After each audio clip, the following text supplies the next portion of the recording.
Multiple shots of cold air are on the way, along with a sneaky winter storm chance. Here to get as detailed as we can with this. We'll also give you some updated information on December. There's a lot of chatter about that month and how it could be a month that favors a lot of winter storm chances and just a lot of cold air. So we'll go over the latest info we have on that. My name is Mitch. Good Thursday morning.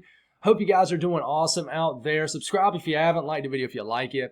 And if anybody has anything I can pray about or pray over, please drop it in the comments below. It's a very important part of this channel. Let's get rocking and rolling this morning. So let's go over that sneaky winter storm chance. We'll get right into it. We'll start this off with next Tuesday, November the 25th. I do think we'll have a big rainstorm across a big area of the central to eastern U.S. Not a lot of cold air involved yet. I do think that'll change as we move later into next week. And as we do so, we get into Wednesday, Thanksgiving Eve. I think it'll be a rainy one across the northeast. Hopefully we can get a little bit of rain across the southeast. I know not everybody wants to hear that, but we are getting quite dry across areas of the south. I have not received measurable rain at my house here in central South Carolina in the entire month of November, so we definitely need it. But we start to move into Thanksgiving. Anything going on? Maybe some rain across the deep south, nothing too crazy, but there's some energy around, especially on the Euro. It's definitely the most aggressive with this, and listen, this could change on the next run later this afternoon, but we got a big rainstorm developing for the 28th of November, the day after Thanksgiving, and low pressure popping off. There's some energy up here too, and this all combines to create a winter storm. This is not a forecast, one model run, but the ensemble does back it somewhat, and I do think models are just still trying to figure this time frame out. But this is about 8 to 9 days away from us, so still pretty far out, but has a pretty deep low pressure off the coast of the northeast. Cold air running into the moisture generated by this low pressure, and we got snow on the backside, all the way from the spine of the southern Alps, all the way up into PA, the northeast. But don't get so caught up in the state-by-state detail of this. We're still trying to figure it out, but it does develop into an all-out almost nor'easter and pretty much turns into a blizzard across areas of the northeast as we're getting into the 29th and 30th. And like I said, please don't tell everybody and your brothers, uncles, cows, dog that, you're going to get a blizzard on the 29th of November in the northeast. Just one model run, but there is energy around, okay, but then that moves away. What about other model guys? What about the latest GFS? Well, same thing. It shows a big rainstorm to start off our work week next week, and we get into Thanksgiving Eve. There could be a little bit of cold air to boot up here in the northern sections of New England, but I don't think it'll be a big deal. But as we start to get fully into Thanksgiving Eve, could be a big rainstorm across the northeast. It looks like a lot of this energy gets out ahead of the northern stream energy on the GFS, so there's not really a combining factor when it comes to moisture and cold air on this specific run. And but as we are starting to get into the Thanksgiving morning time frame, there is a bit of a cold air chasing moisture event. And just in general, Thanksgiving Eve night, the 26th into the 27th, we got just a whole lot of moisture across the eastern U.S. Could impact travel. We know the day before Thanksgiving, day after Thanksgiving, big travel days. And this could definitely impact travel, but it's definitely different than the Euro. So what about that time frame the Euro is showing with a big winter storm? And, we get into that time frame and there's really nothing showing up. For example, this is, Saturday evening, the 29th, and this is Saturday evening, the 29th, on the Euro. Huge difference, right? Massive difference. Big winter storm on the Euro, GFS. Absolutely nothing but some lake effect snow ongoing. So there's definitely a big difference right there. Now, if we look at the Euro AI model, same thing, shows a big rainstorm moving across, not really any cold air. And this is just going to show moisture, precipitation. It's not going to show if it's rain or snow, but I can tell you all this is rain for the most part. This could be a little bit of snow, a little bit of cold air moving over with this cold front. So we could have some lake effect snows for sure. And we'll get more detailed on that as we get closer day by day. But this area kind of grayed out green, that could be lake effect snow. But as far as that time frame that the Euro is showing for a winter storm, there's absolutely nothing here. So, Euro's kind of on its own, but we know that the Euro is a great model. So is the Euro ensemble backing up its operational run? And this is in 48-hour periods. If you've been tuning into the channel for any length of time from last winter to the winter before, I like to show you this. This really kind of narrows down the snowfall signals instead of just showing a full like 240-hour run out. So you're going to see a snow signal appear, then disappear, tenths of an inch, an inch of snow here and there. If you do hear me sneeze or rub my face or anything, I'm dealing really bad with allergies right now, so I can already feel it kicking up. But, as we are starting to get into Thanksgiving, the day after Thanksgiving, you can see the signal for lake effect snow. Nothing too crazy, but there is a signal starting to grow across the Midwest for a little bit of snow. Does the signal show up in that time frame that the operational Euro is showing? It does. You see how, a little bit of snow begins to blossom in the southern Appalachian Mountains, North Carolina, Tennessee. I mean, it ain't much, as much as an inch, into the highlands of West Virginia. And then we start to get into the last day or two of November and, a couple inch snowfall, across the Northeast. So there is a little bit of a signal that's certainly backing up the operational run, but we were still pretty far out, kind of around that day 10 time frame. So there's something there, but it's hard to take it super serious until it continues to show it, and then other model guidance begins to back it up. And, what's the difference here? Why is the Euro showing what it's showing? Well, there's, think of this yellow and orange area as just energy in the upper levels of the atmosphere. So there's energy associated with the trough digging down, and there's a little bit of southern energy down here, and there's kind of a combining factor to this. And you can see this big kind of loop right here. It's what we call phasing. So some energy is coming together. Some northern stream, southern stream energy is connecting right here, and this creates a deepening of a low pressure. And that's why, the operational Euro run shows such a crazy scenario with a winter storm. But there's been some, teasing back and forth in this time frame, and that's why I thought I would talk about it. What about the Euro AI model, which doesn't really show anything in this time frame? Why doesn't it when you look at the energy in the upper levels of the atmosphere? Well, it's mainly northern stream dominated. Okay, so you're not really getting anything. There's not a whole lot of energy to the south.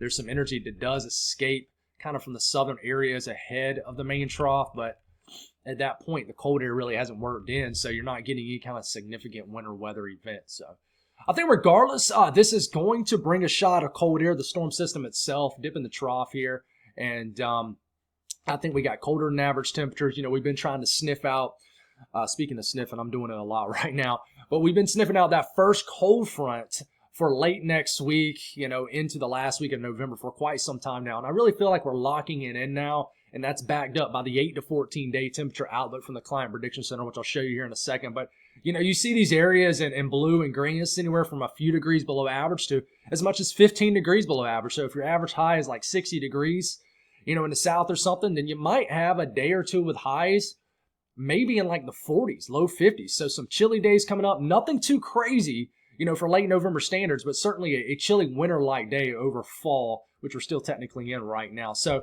I think this colder air will hang around with us for a while.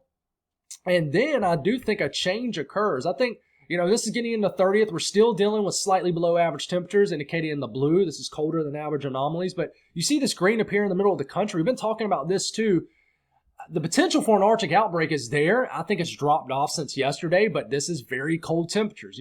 15, 20 degrees below average dropping across the middle of the country. It's a little bit of a signal for some very cold air dropped into the middle of the country. But I do think we warm back up as we get into early November for the southeast as a ridge begins to flex. We could have some changes with that. Don't get bummed out. Things have been indicating this for a while. But it does show, a big drop of cold air into the middle of the country. But we're starting to get into the second and third, and we'll talk more about December later in the video. And, just showing you one operational run off the Euro AI model, it really drops a nasty cold front. And this is getting into the evening of the 30th. I know it's pretty far out, but that's a pretty tight gradient cold front that Sunday evening, the 30th.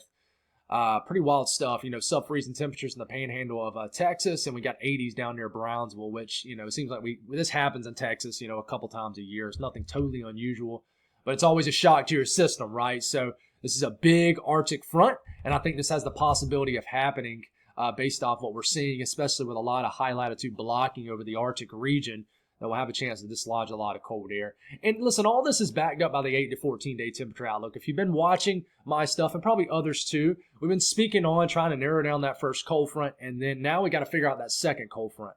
I think that first cold front late next week is pretty much locked in. But check it out. Experts at the Climate Prediction Center, we've been talking about how there would be a change eventually with this, and here it is. This is between the November 27th timeframe and the 3rd of December. So this actually extends out to the period where the ridge begins to flex into the eastern U.S. So, a little offsetting there. But if you live in this blue area, that's where you're leaning towards below average temperatures, a chance at it. The bluer it gets, the higher the chance at below average temperature. So it's a big part of the country. I'm actually I'm not anxious. I'm anxious like in a way where I'm excited to really see what the 3 to 4 week outlook looks like tomorrow, which we're about to get into. So any kind of storm system in that time frame where that Arctic air could drop into the middle of the country, well, the Euro AI model is only going to show green for precipitation, but some of this is snow. And as this Arctic boundary is dropping down, I think that this could be a storm system right here, and things could get a little wild with this. And I think a lot of rain could overspread the eastern U.S. ahead of this boundary, but we just got to figure out the details of this. And, the Euro shows something too now. We get to the last couple of days of November, shows kind of moisture riding an Arctic boundary right into here. This could be some very cold snow, but definitely isn't crazy aggressive with it like the Euro AI model is. So, and there is a signal. Once again, we'll look at the 3-day period for snow, so 72 hours, and you'll see a signal disappear, then reappear. So as we're moving forward here, you'll see something blossom across the northern plains. Nothing unusual. I know. I get it. It's called winter. But there is a signal for something as we get into the last couple days of November, first couple days of December, up here across the northern plains. And I just want to watch this as we get closer. So, as we skip into December, there's a lot of chatter about this, and we're getting back and forth on the extended weeklies. And I expect to get that. But you start off where we leave off at the end of the regular Euro ensemble, 360 hours out. And we keep on going, right? This is the 3rd of December. It reflects a big drop of cold air across the middle of the country, which is exactly, what we just discussed with this. Okay, that makes sense with what we're seeing with this. Big trough, the area in blue is a trough of low pressure. This brings down cold air and can sometimes bring down a system or multiple storm systems. We got a big spiking of the ridge right up into Alaska in this area. This is going to dislodge cold air down into this trough. We got a ridge spiking across the southeast. This is going to bring the return of warmer than average temperatures behind our first cold front next week. But this is probably going to drop a lot of cold air from the polar region. We call this a cross-polar flow. When we see a lot of blue stretching from up here down to here, that is a connection from the true Arctic region. So we continue to move forward past this time frame. What happens? Do we knock down this ridge? So we're starting to get several days in December. This is the 6th, for example. You see this trough orientation begin to position itself more so to the eastern U.S. So does that mean that we're going to get a big pull, a big push of cold air further east? I think there's a strong possibility of that. And we could have increased winter storm chances as we get about several days, a week, give or take a day, into December across the eastern U.S. And I want to watch this time frame. So, well, that's not a time frame. That's an area, Mitch. But you get what I'm saying. Like, I want to get a week into December, and we have to watch. Now, the concerning thing is, once we get into mid-December, this specific round, I wouldn't call it concerning because we could flip right back, is it wants to try to throw a kind of a flattened out ridge back over the southern tier of the country. This would anchor a lot of the cold air to the north. But this could be a really good pattern for areas further north. But, as we get closer to Christmas, that trough orientation gets more favorable. It beats back this ridge. We get more so a positive PNA and negative EPO blocking Alaska and ridging them in Alaska and ridging over the western U.S. So, and then cold air could funnel down behind this trough, and we could have low pressures, etc. Okay, so, we got to continue to watch this, guys. I think this is still getting ironed out. We're getting a lot of flip-flopping. But I think at the end of the day, I'm kind of over talking about the polar vortex stuff, the sudden stratospheric warming stuff. I'm really more focused on the MJO, folks. I really am. And if you look at this, first off, I want to look at this really quick because we do got a little bit of time. I'm flowing through this video very well until I get the ad blocker thing that comes up again. But I want to look at the actual just operational Euro with the MJO progression. Once again, we'll discuss this for any new viewers. Phase 7, 6, 5, and 4, and even 3 will work, and even 7 will work. So this range of the MJO and this range, these will work. But this is mainly warm phases, okay? Meaning that warm is going to be dominated over cold across most of the lower 48. 3 will work and 7 will work. 7 is about to work for areas of the country, but this is warm dominated. And so you ask, well, what's the favorable winter weather phases and cold air phases? Well, 8 is king, especially in December. 1 is great and 2 is great. So where are we and where are we heading? Right now it is what, the 20th? So we're jumbled up right into here. So you see this 8, 10, okay? That's of November. So that's behind us, right? 10, a week or two behind us. So you barely can tell, but we're kind of like right into here. We're almost into kind of the COD, the circle of death range. But where are we heading? So this is the 23rd, 25th. This is of November. And then we get into the 27th. That's of November too. So that's about a week out ahead of us. So it shows us progressing and really getting amplified into phase 7. That will allow for cold air to spill into the country, but it'll be fleeting if it gets south. And it'll also be more so anchored into the northern sections of the country in the central U.S., which fits what we're seeing with a lot of cold Arctic air dropping down to the country. 6, 5, and 4. Listen, we can get cold air, but it's very fleeting. It's not going to be anchored in place. No longevity to it. Phase 8 and 1. So you see that 1 and 3 right there. If you look really closely, that's December 1, December 3rd. So it shows us progressing right on through phase 7 and heading towards that glory phase of phase 8. That is what we need.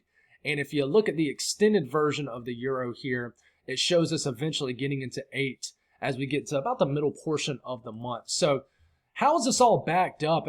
I'll take a look at this really quick. This is MJO phase and temperature Climo, right? So this is December, November, December, and January. So it's the perfect one to look at. Let's make this large for you. So as you can tell, just like I backed up, phase 3, mainly warm, cooler across the west. Phase 4, warm across the entire country. Phase 5, same thing. Phase 6, same thing. Phase 7, okay, we start to introduce some colder air, but it looks like the southeast still hanging on to around average to above average temperatures. But if you look at phase 7 and go back and look at everything we just went over, discussing the pattern upcoming, it supports it perfectly. Cold air is going to have a hard time getting down to the south. It's going to be really anchored into the northern tier of the country. And if you just watched everything we just went through between now and December, that's exactly what it looks like. And then we get into phase 8. You see that phase down there? See all that blue across the lower 48? That is what we need right there if you're a cold and winter weather fan. Okay? And, if you look at this too, as far as the precipitation outlook, I wasn't planning on showing this, but, this is a little splotchy, a little everywhere, but it does show increased precipitation across the deep south. So, that's something, to pay attention to. So, we can talk about the disruption of the polar vortex until the cows come home, right? And, sudden stratospheric warming. And I've been speaking on this, and I think that can tango with the proper MJO phase to really create a high peak, a high ceiling for December. But at the end of the day, if we do not progress into phase 8, we're just going to keep all the cold air locked into the northern section of the lower 48. So that'll work if you're a winter weather fan for the Northeast, even Mid-Atlantic maybe, and the northern tier of the country. For the South, and you're a winter weather fan, you're tuning in, we need to get it into phase 8 or we're going to struggle fighting off that ridge. Okay? So, all right. Done with that. Let's talk about today's weather. We got a lot of moisture across the southern tier of the country. And this is much needed. We're getting a lot at all at one time, but, we'll take it. The western U.S. nose is running real bad now because I'm getting all worked up. We got a lot of moisture across the west. We got a little moisture across the Great Lakes region also. But, definitely a lot more active weather we're waking up to in the south central U.S. compared to what we've seen. Flood watches are up for Texas because of all the active weather. Got some winter weather advisories. Got a lot of fog across the southern tier of the country. There's a lot of warm air. We're in phase 6. Warm air makes sense. Now, if we look at the Storm Prediction Center outlook, a marginal risk is up for areas of Oklahoma, Texas, Arkansas, and New Mexico. Another day, just like yesterday, a risk of severe weather. So be aware of that. And there is going to be a risk of flash flooding with this. In fact, down here, please be careful. Near Kerrville, Campwood, Rock Springs Junction, Bracketville. Don't sneeze. 40% chance of excessive rainfall in that area, 15% chance in this yellow area. So be aware of excessive rainfall and flash flooding in this area. Same thing, Arkansas, southern Missouri, Areas of Oklahoma, Kansas, even into western areas of Tennessee, we have a risk of flash flooding. Southeast today, quiet weather. We need the rain, but some rain could make it into Tennessee, Kentucky this afternoon. We can use it. We'll eventually get all the way into eastern Tennessee, get a little bit of shower activity into the Tri-Cities region later tonight, western, southwestern Virginia. But most of the southeast will stay quiet. But hopefully we wake up to a little bit of rain across the Piedmont, North Carolina, southern Virginia. Northeast today, quiet day of weather.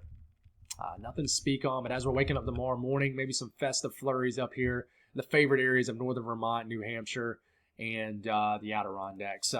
South central U.S., a lot of rain. Continuous pushes of rain, a lot of divergence aloft in this area, supporting a very moist environment, a lot of rising air, and we're certainly going to see it and get it across Oklahoma, Texas. Rounds of thunderstorms. This is around 3 or 4 o'clock this afternoon. You can see just almost the entire state of Oklahoma dealing with rain, line of thunderstorms moving through central Texas. This will continue. This is getting into the evening. Watch out, Mary, later tonight. Maybe a line of thunderstorms hit you in northeast Texas.